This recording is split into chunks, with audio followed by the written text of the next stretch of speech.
Türkiye'de süreç ne durumda dedik. Şimdi geçen hafta biz programda konuşurken tıkandı mı tıkanmadı mı tartışmalar varken siz dediniz ki tıkandı dediniz. Yani hani bu tartışılacak hani meselenin sonu anlamında değil. Tıkanmıştır dediniz. Şimdi bu haftada yine işte bu tıkandı açıklamaları başka bir böyle bir reaksiyon açılıyor. Eyvah süreç bitti mi kaygısı hissettiriyor sanki. Niye böyle onu belki konuşalım. Hakikaten tıkandı dediğin zaman eyvah mı demek gerekiyor? Bitti mi demek gerekir? Tam da biz bunu konuşurken Halk Savunma Merkezi Komutanlık Üyesi Murat Karayalan da açıklama yaptı. Bir Hanefe'ye bir röportaj verdi ve orada dedi ki evet görünen o ki süreç donduruldu dedi. Şimdi dilerseniz hem Murat Karayalan'ın açıklamaları üzerinden ilerleyelim. Dondurulduğuyla başlayalım çünkü şimdi Erdoğan'ın, Numan Kurtulmuş'un da açıklamaları var. Tabii bu minvalde değil. Onların tam tersi. Süreç sonuna kadar iyi gidiyor diye bakıyorlar. Şimdi bu sürecin bir tarafı Kandil ve Kandil diyor ki donduruldu. Yani ilerlemiyor çünkü akmıyor yani diyor. Şimdi biraz belki buradan gidelim. Arkadaşlar eğer hızlı atlamıyorsam evet. Karayalan'ın açıklamasını ekrana verebilirsek yani yazılı olarak ekrana gelecek. Tabii soru cevap şeklinde gittiği için belki bir de bu arada bu bütünlük bir metin değil. Soru cevap içerisinde programda vurgulanmasına özellikle vurgulayacağımız kısımları cümle olarak yer verdim. Dolayısıyla mesela normal değildir sorusu aslında Önder Apo ile yaklaşık bir aydır görüşme olmadığı sorusu üzerinden normal değildir diyor.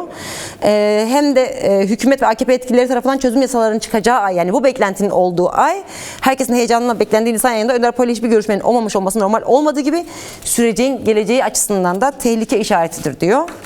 Şimdi ben hepsini okuyayım. Uzundur. İzleyiciler bir kısmını görürler hocam ama siz hatırlattıkça belki bir daha buradan okuma durumumuz olur. Çünkü uzun açıklamalar ama hepsi her biri de ayrı bir önemde.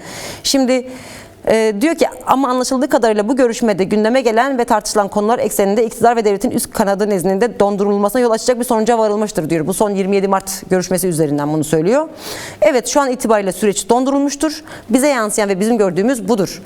Belirtilen bu tartışma sonrası yaşanan bölgesel konjonktürel gelişmelerin ve yine bir takım iç süreçlerin de etkisiyle karar verici güçlerin böyle uygun gördüğü, adım atılmasının durdurulduğu ya da ertelendiği açıkça görülüyor diyor hocam. Dilerseniz bu kısmını açıklayarak mı gidelim yoksa diğer genel açıklamalara vurgu yapayım ben. Nasıl ilerleyelim? Evet. Şimdi dediğin gibi medyada, havuz medyasında olsun, yer yer liberal medyada Karayalan'ın müzakere süreci dondurulmuştur. Devlet tarafından ya da iktidar tarafından sözleri adeta bu süreç bitmiştir şeklinde yorumlandı.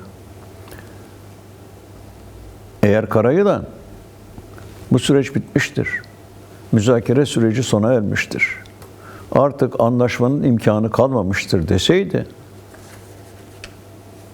silahlar konuşurdu Tuğba. Evet. Savaş başlardı. Ortada böyle bir durum yok. Yani Karayalan bu sürecin bitmiş olduğunu ilan etmiyor. Dondurulduğunu söylüyor. Yani bir sürahi su gibi düşünürsek müzakere sürecini, Erdoğan'ın bunu evindeki derin dondurucuya koymuş olduğunu anlatıyor. Su kayboluyor mu? Eğer deseydi ya bu müzakere süreci denilen şey bir sudur. Erdoğan da bunu bir tencereye koydu. Bilmem kaç yüz derecelik ısıyla habire kaynatıyor. Su gittikçe buharlaşıyor. Müzakere süreci havaya uçuyor. Deseydi anlardım ki ya bu Karayalan besbelli ki bu süreçten umudu tamamen kesmiş. Tam tersine dondurdu diyor. Dondurulan su buhar olmaz. Havaya karışmaz. Olduğu gibi yerde durur. Sen Erdoğan'ın buzdolabının derin dondurucusunun kapısını açarsan, o sürahiyi çıkarırsan, o 0 derece ve 0 derecenin altında donmuş olan su +1'e geldiği andan itibaren çözülür, yeniden su olur. Yani çözüm süreci ya da müzakere süreci devam eder. Peki Karayılan'ın temsil ettiği güçler ne istiyor yani? Ne istiyor? Dondurulan suyun tekrar sıvı hale gelmesini istiyor. O kadar. Bunu söylüyor. Ya da biz tıkandı diyoruz değil mi? Hı hı. Tıkandıysa tıkanan boruyu açacaksın. Su boruda duruyor. Demek ki borunun bir yerine herhangi bir madde sıkışmış. O maddeyi şu ya da bu şekilde ya kimyasal bir bileşimi akıtarak lavaboda ya da bir boruyu bir telle itekleyerek falan açarsın. Şimdi bu saptama kavramları yani dondurulmuştur, tıkanmıştır kavramları gerçeği ifade ediyor. Çünkü 1,5 yıldır bir süreç devam ediyor ve ortada somut, hukuki, idari hiçbir adım yok. Ne oluyor? Yani bu su derin, bilmem kaç 100.000 metre dibinden mi yukarıya çıkarıyoruz? Şimdiye kadar bir takım adımların atılmış olması gerekiyor. Ya söylediler zaten Nisan ayında bitecek bu iş dediler yani çıkaracağız dediler yani. Değil mi? Şimdi Mayıs'ı gösteriyorlar. Şimdi Mayıs'ı. Evet. Mayıs bitecek. Haziran. Hop. Temmuz Meclis tatil olacak. Tatil, evet. Hop. Seçim gündeme gelecek. Hop. Seçimler beklenecek. Seçimden sonra da Allah kerimdir denecek. Olmaz böyle şey. Bu işin şakaya gelir yanı yoktur. Bu şekilde o olacak, bu olacak, dur bakalım ne olacak falan diye bu süreç sıhhatli bir şekilde yürümez. Zaten herkes, Başkan Apo, DEM Parti, hatta Bahçeli, hatta Erdoğan kendisi böyle giderse bu süreç enfekte olur diyor. Ya enfekte olacağını bile bile bu süreci ne diye oyalıyorsunuz ya? Şimdi işin bir diğer tarafı şu. Genellikle Kandil mahreçli haberler medyaya yansıdığı zaman havuz medyasının tetikçileri, trolleri işte gördüğünüz gibi Tehdit geldi. Öcalan'a itiraz ediyor. İtiraz ediyor, evet. Kandil. Öcalan'ın sözlerini dinlemiyor. Ya Öcalan'a falan söyleyen bir şey yok. Devlete anlatıyor. Karayılan şu anda diyor ki devlete sen bu işi dondurdun diyor. Bunun Öcalan'ın sözlerine itirazla ne ilgisi var Allah aşkına ya? Ne ilgisi var? Ki şunu da söylüyor hocam. Diyor ki yani öncesinde tabii Önder Apo'nun kararıyla beraber PKK'nın feshini anlatırken nasıl bir zeminde ele aldıklarını da söylüyor. Diyor ki PKK'nın feshi ve silahlı mücadele stratejisini sona erdirme kararını biz ancak Önder Apo'nun özgürlüğü temelinde oradaki delegelere kabul ettirebildik diyor. Bu biçimde o karar onaylandı. Hatta bunun için birçok konuşma yapıldı. Tartışmalar gelişti. Önder Apo'nun fiziki olarak özgürleşmesi temelinde bu kararın alınması noktasında ikna faaliyeti yürütülmesiyle ancak bu karar alınabilindi. Zaten o karara bakılırsa silahsızlanma sürecini bizzat Önder Apo'nun yönetmesi gerektiği de belirtiliyor. Yani kararın kendisinde de bu husus vardır. Yoksa öyle karar geçemezdi. Önderliğimiz zindan koşullarındayken bu değerli fedailere gidin silahlarınızı bırakın diyemem. Demem de. Dolayısıyla amaçlarına denk düşen adımların atılmadığını görmek bu arkadaşların sürece bakışını olumsuz etkiliyor. Kısacası her ne kadar önderlik etrafında bir kenetlenme durumu söz konusuysa da kongrenin almış olduğu karar karşısında iktidar cenahından ona denk bir adım atılmamış olması özellikle genç arkadaşlarda sürecin sorgulanmasına da yol açıyor. En çok Türkiye'nin çıkarını düşünen biri olarak bilinen Milliyetçi Hareket'in lideri Devlet Bahçeli'nin de tüm Türkiye'nin huzurunda belirttiği gibi Önder Apo'nun bir statü sorunu vardır. Statüsünü netleştirmek gerekiyor. Bu statü aslında fiziki özgürlüktür.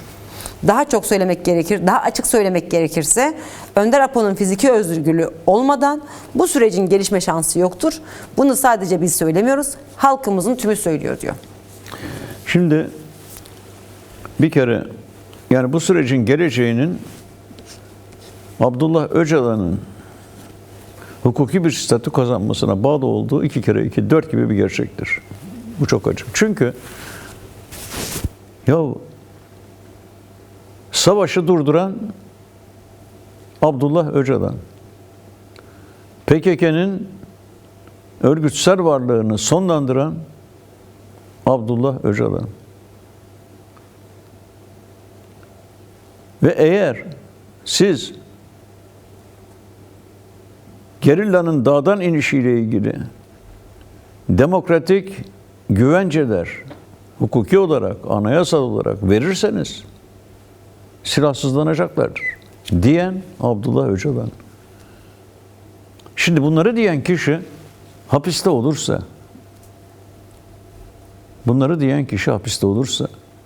dağdan inecek olan gerilla neye güvenecek Allah aşkına? Ne gibi bir garantiye güvenecek? Yani akıl var, mantık var. Ya elinde silah olmayan Abdullah Öcalan hapiste. Onunla ilgili tek ciddi adım atmamışsın. Sana ev yaparız, rahat edersin diyerek çocuk mu kandırıyorlar yani? Gerilla bunları ciddiye alır mı?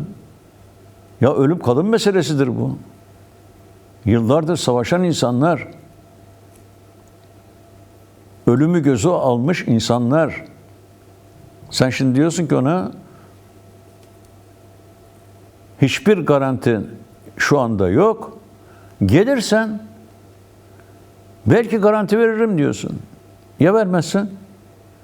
Ya vermezsen yani sen nasıl bir devletsin ki canını, geleceğini gerilla dediğin kişi sana emanet etsin? Mümkün mü bu? Ya sen dağdan gerillayı indirmekte olan Öcalan'ı hala hapiste tutuyorsun. İnandırıcı bir tarafı var mı? Şu devlet dediğimiz cihazın ya da AKP iktidarının en küçük bir inandırıcı tarafı yok. Hiçbir inandırıcı tarafı yok. Hiç. Ya ne kanun çıkartmasına lüzum var, ne bir şey yapmasına lüzum var. Sadece Anayasa Mahkemesi kararlarına, Avrupa İnsan Hakları Mahkemesi kararlarına uysalar, kayyım denilen ucube işten hiçbir kanun çıkartmadan vazgeçseler, ortalık bambaşka bir karakter kazanır. Mesela Avrupa İnsan Hakları Mahkemesi'ne, Avrupa Konseyi kararlarına evet uyuyoruz. Uymamamız hataydı. Uymamamız kendi anayasamızı çiğnemek anlamına geliyordu. Çünkü uluslararası hukukla ilgili imzaladığımız her türlü anlaşma, bırakalım kanunları, anayasamızın hükümlerinden de üstündür diye sen bir anayasa maddesi koymuşsun kendi anayasana. Demek oluyor ki sen yeni bir şey çıkartmayacaksın. Kendi anayasana uygun davranacaksın. O anda ne olur biliyor musun? O anda Abdullah Öcalan'ın umut hakkı olduğu gibi tak diye kabul edilir. Kayyımlar, ya sen önce Avrupa'da çıkarılmış olan yerel yönetimler şartına koymuş olduğun şerhi kaldır. İçişleri Bakanı karar versin. Sadece o karar versin. Tek bir kayyım kalmaz Türkiye'de. Şimdi bütün bunları yapmamışsın. Geriliğe diyorsun ki in aşağıya. Ben çıkarırım bir kanun. Sen belki serbest olursun diyorsun. Bak belki. İbrahim Kalın'ın konsepti ne manaya geliyor acaba? Karayılan diyor ki bu konseptlerin anlamı teslim ol çağrısıdır. Teslim ol çağrısı ne zaman yapılır? Mesela ben sana söyleyeyim. Osmanlı İmparatorluğu 1. Dünya Savaşı'nda yenildiği zaman ona dediler ki kayıtsız, şartsız teslim olacaksın.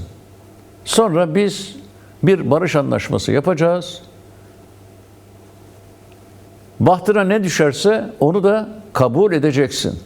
Buna uluslararası hukukta kapitülasyon diyorlar. Yani bu ekonomik Sonra kapitülasyonla oturdular ilgisi Mondros yok. mütarekeresini. Sevr Anlaşması buydu. Evet. Peki Osmanlı ordusu hayır teslim olmam, silahımı da bırakmam diyebildi mi? Diyemedi. Neden? Yenilmişti çünkü. Başka Almanlar, Nazi Almanyası.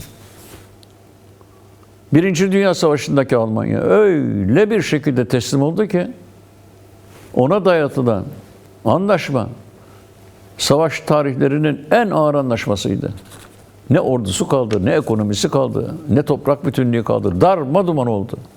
İkinci Dünya Savaşı'nda suratlarına bile bakmadılar. Masaya oturttular, imzala dediler, imzaladı. Silahlarımı bırakmıyorum, teslim olmuyorum diyemedi. Neden? Çünkü yenilmişti. Japonya da öyle. Atom bombasını attı Amerika Birleşik Devletleri. Ne silah kaldı ortada, ne de insan kaldı ortada. Evet. Yenildi. Yenilince silahlarımı bırakmam, bana garanti ver falan diyemedi. Diyemez. Diyecek hali kalmadı çünkü. Şimdi şu anda iktidar diyor ki silahlarını kayıtsız şartsız bırak. Sonra ben gerekeni yaparım. Karayılan ne diyor? Kabul etmem ben bunu diyor. Bir de şunu ekliyor tabii. Yani diyor bu 3. Dünya Savaşı şartlarında her tarafımız ateş çemberiyken bunların orta yerinde bir duruyoruz ve sen bize diyorsun ki silahı bırak. Peki birileri saldırırsa ne olacak? Mesela Şimdi şunu söyleyeceğim. İsrail saldırırsa ne olacak? Resmen saldırmayabilir. Evet. Ama gerillanın silahsız olduğu bir yere öyle bir saldırı düzenler ki sen kimden geldiğini bile anlayamazsın. Belki İran PKK'nın silah bırakmasını istemiyor olabilir değil mi? Olabilir. Silah bıraktığı anda saldırdığı zaman ne olur? Gerilla silahlanamaz bu durumda. Bırakalım. Diyelim ki Türk devleti çok güvenilir bir devlet. Silahına falan bakmadan sana saldırmayacak. Ama başkaları var. Başkaları var. Nereden geleceği belli bile olmaz. O zaman sen anayasal, hukuki, idari, gerçek manada güvenilir garantiler vermedikçe gerilla silah bırakamaz. Nereye bırakacak? Ya kaç kere söyledim. Şimdi diyorlar ki tetkik edeceklermiş, test edeceklermiş, bakacaklarmış, olmuş mu olmamış mı? Ya bu yıllar sürer arkadaşlar. Nerede arayacaksın? Diyelim ki gerilla indi. Mağaralara gireceksin, tünellere gireceksin. Orada var mı diyeceksin, burada var mı diyeceksin. Ya ne yapıyorsun sen? Ortada bırakılacak silahlarla ilgili somut bir anlaşma bile yok. Kime bırakılacak? Mağaraya mı bırakılacak? Toprağa mı bırakılacak? Suya mı atılacak? Nereye atılacak? Bunu da vazgeçtim. Ya gerillanın elinde tank değil. Tank yok. Uçak yok. Kruvazör, uçak gemisi. Bunlar yok. Ne var? Her an Orta Doğu pazarından alınabilecek, parayı bastırdığın zaman alabileceğin silahlar var. Yani diyelim ki gerilla elindeki silahları tamamen bıraktı. Ya isteyen gider, eğer ille de silahlı mücadele yapacağım diyorsa, çarşıdan bu Kalaşnikovları, Bix'leri satın alır ya. Sen şimdi silah, kaçak silah satan piyasayı da mı silahsızlandıracaksın? Yani bu işin sonu yok. Yok. Evet. Şimdi biz diyoruz ki gerilla indiği zaman bakacaksın. Silahlı mı, silahsız mı? Silahsızsa silahını bırakmış demektir. İkincisi, geldikten sonra ne olacak? Bir kanun çıkaracaksın. Öyle bir kanun ki adeta anayasal bir af gibi, geriye dönüşü olmayan, iptal edilmesi mümkün olmayan sıradan bir kanun değil. Anayasal, hukuki bir garanti vereceksin. Diyeceksin ki silahını bırakıp dağdan inen insan hakkında tek bir soruşturma bile yapılamaz. Bitti. Bitti, bu kadar basit yani. Ne kaybedersin? Ne kaybedersin? Cezalandırmak mı istiyorsun? Cezalandıramazsın, inmez o zaman. Sen cezalandıracağım dersen silahsız gerillayı, o gerilla dağdan inmez. Aklı var, yakın var. Kim yapar bunu ya? Yapsaydı seninle çarpışma halindeyken teslim olurdu. Olmamış. Şimdi ne yapıyorsun ki teslim olacak? Demek oluyor ki arkadaş, yani bu politikanın iler tutar bir yanı yoktur. Çok basittir mesela. Karma karışık hale getirmenin alemi yoktur.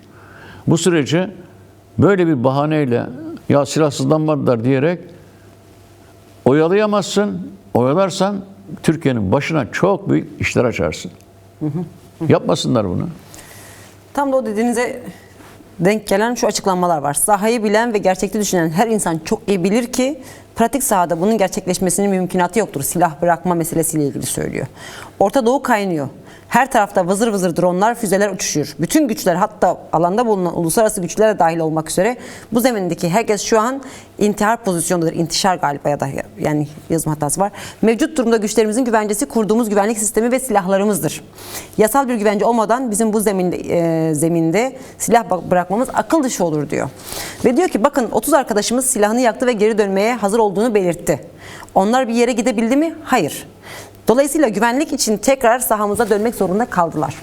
Vaziyet buyken bizden tüm silahları bırakmamızı ve tüm mevzileri boşaltmamızı istemek ve ondan sonra yasal kararlar alınacağını söylemek sahadaki gerçeklikle ve insan aklıyla alay etmektir. Bu açıdan da bunu şart olarak koymak aslında bize olmazlıkla ısrar etmek anlamına gelir. Kendi tutumunu kamufle etmeye dönük bir politik bir söylemdir. Esası ise olmazda ısrar etmektir. Ve diyor ki kimi devlet yetkililerinin sorunu o halkada ele alarak, yani silah bırakma üzerinden, silah bırakmaya sıkıştırma biçimde ele alış tarzları zaten doğru bir tarz değil. Bu güvenlikçi aklın bu şekilde yansımasıdır. Sorun sadece güçlerimizin silah bırakıp bırakmaması değildir. Cumhuriyetin kuruluşundan ele alırsak biz 3 yıldır süren devlet ile Kürt halkı arasındaki yaşanan çatışmalı durumun sona erdirilmesi ve barış yapılmasını tartışıyoruz diyor.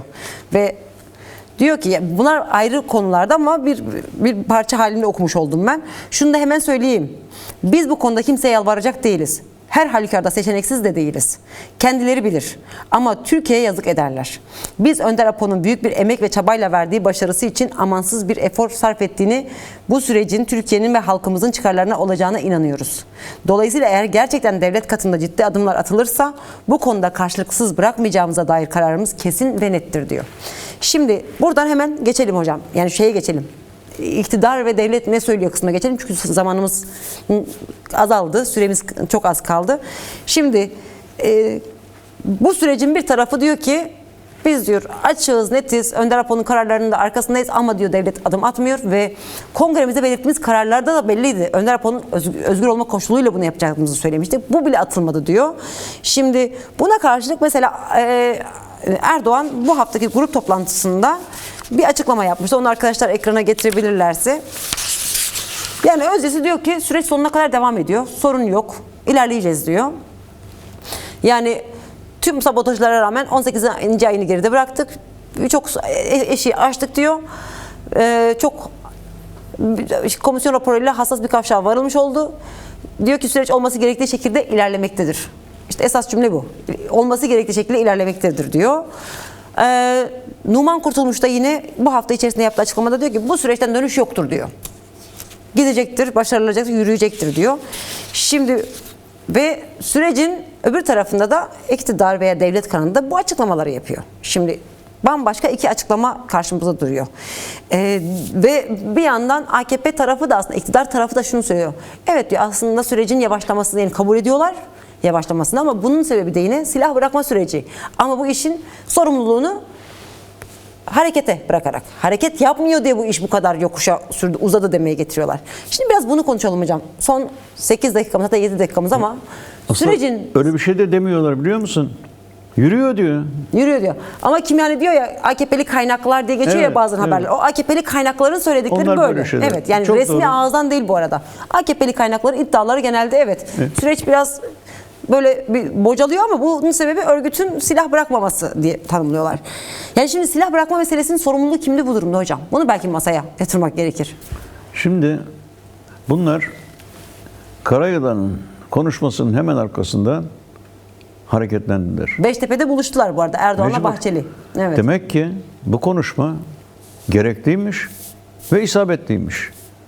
Yani bu süreci tıkayan ya da donduranları harekete geçiren bir adımmış. Ne demek bu? Müzakere sürecinin tıkanmışlığını ya da buzdolabına kaldırılmış oluşunu ortadan kaldırmak için Karayılan bir adım atmış.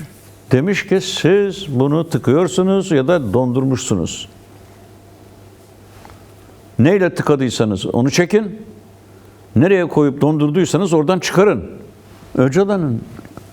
Karayılan'ın söylediği budur.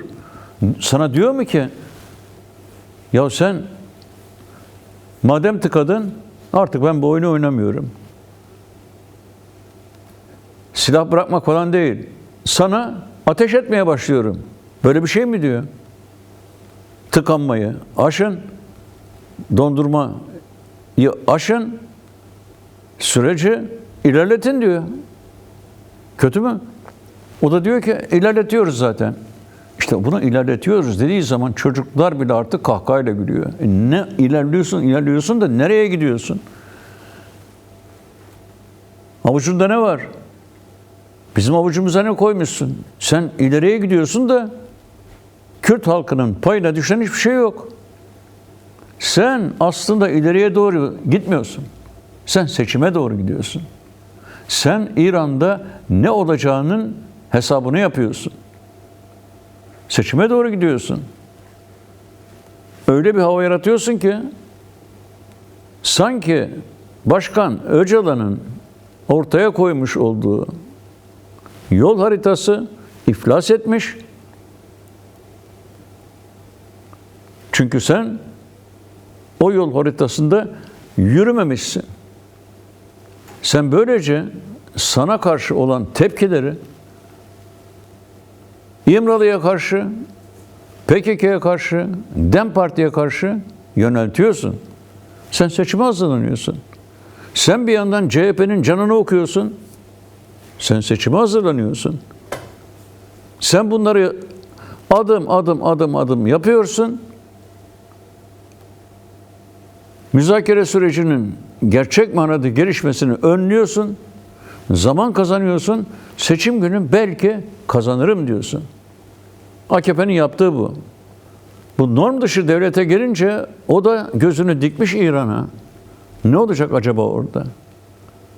Bana bu savaşta bir lokma düşebilir mi? O da bunun hesabını yapıyor. Eğer fırsat görebilirse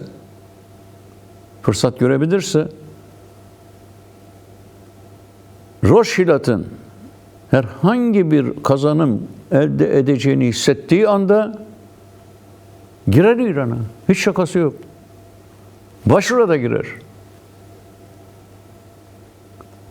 O halde sizin bu süreci tıkıyor olmanız ya da dondurucuya kaldırmış olmanızın sebebi birisi seçime doğru yürümek isteyişiniz, diğeri de İran Savaşı'nın ne olacağını beklemek durumunda kalışınız. Gerillanın silahsızlanması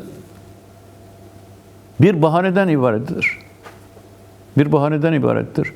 Çünkü gerilla ya sen teslim ol çağrısı dayatıyorsun.